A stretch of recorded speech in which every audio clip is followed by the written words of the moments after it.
jamono dafa toll foo xam ni askan wi loo ko jox mu def ko loo ko jox rek mu def ko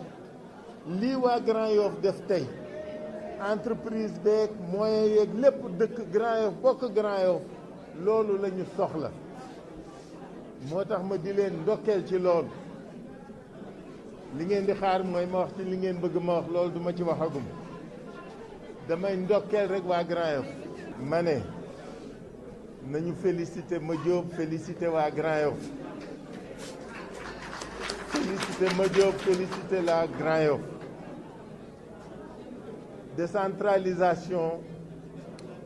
ku ko xamul rek moo ciy wax yenn yi ki ko dundul jëfewu ko moo ci mën wax yenn yi mais ku ko gëm xam ni lu askan wi moom la lu askan wi yelloo la mais surtout lu askan wi mën la fii kenn mënatu fi créer lu bees leneen lu fi nit def rek jéem la ak jéemit wala ay pexe maa ngi félicité ñoom Madiop maa ngi leen di gërëm maa ngi leen di sant merci beaucoup. ñëw fekk fi loo xam ne Khalifa Sall moo ko fi bàyyi woon moo ko fi def ñun ñu ñëw pour mottali pour continuer def ñu fi dara loo xam ne newu fi woon fii maternité moo fi nekkoon yàgg na dox fekk mën ci duuma yàgg na fonctionné fekk nekk moo fi soo doom nag bu màggee daa war a topp ay tànku baayam suñ ko defaree ba mu commencé yàqu suñu cër moo ñu defaraat donc kilifa gi dañ ñëw rek pour defaraat li fi bàyyi woon yeesal ko ba mu mën a méngoo ak jamono ndax suñuy ambition mooy Grand Yoff si côté santé waratu la dépendre si kenn ci li nga xam ne ay compétences transférées la am na yoo xam ne du suñu compétence mënuñu si dara mi nga xam ne compétence transférée si wàllu santé war nañoo fexe ba Grand Yoff moom boppam moo tax tey maternité Grand Yoff bii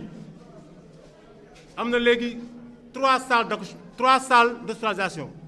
boo xam ne bu nekk am na 6 lits am na salle d'accouchement am na salle de travail surtout li gën a am solo si ñun mooy crèche bi Grand Yoff musul am crèche tey on a une crèche boo xam ne Grand Yoff moo ko moom. ensuite li ñu bëgg mooy ku fi dugg nekk jigéenu wérul ba ngay génn doo dem feneen moo tax ñu créé benn bloc benn labo boo xam ne lépp luy analyse boo xam ne soxal na jigéenu wérul daf fi am donc labo bi pare na lundi dañuy commencé installer matériel yi pour ñu mën ko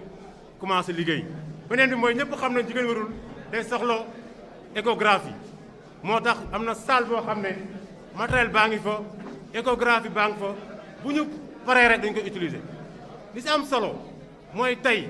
bu ñu paree cérémonie bi tey suba ku ñëw fii di nga faju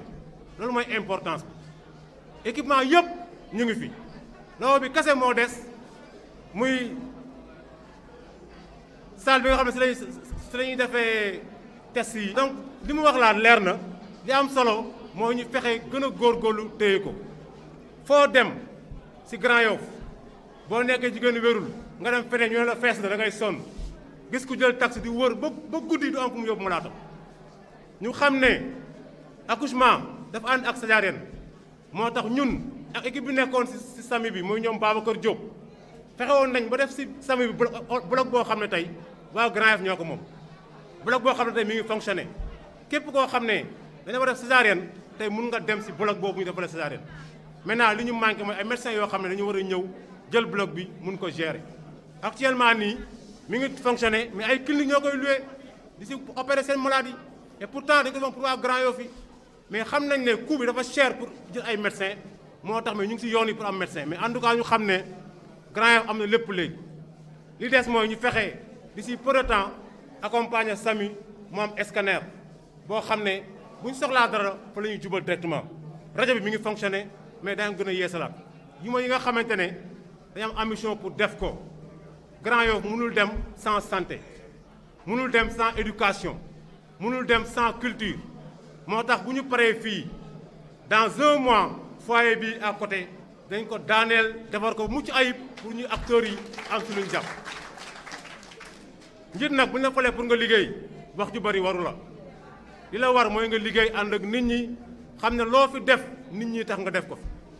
man fekkoon du Khalifa Sall miy toog yàlla jaara ko ci moom doo mës a nekk maire Mamadou Mbaye mii nga xam ne moom laa remplacé su ma demee ba feeñ moom moo may lu ma feeñal parce que moo ma joxoon lépp ma yore ko musuma fa xasal donc monsieur le maire merci.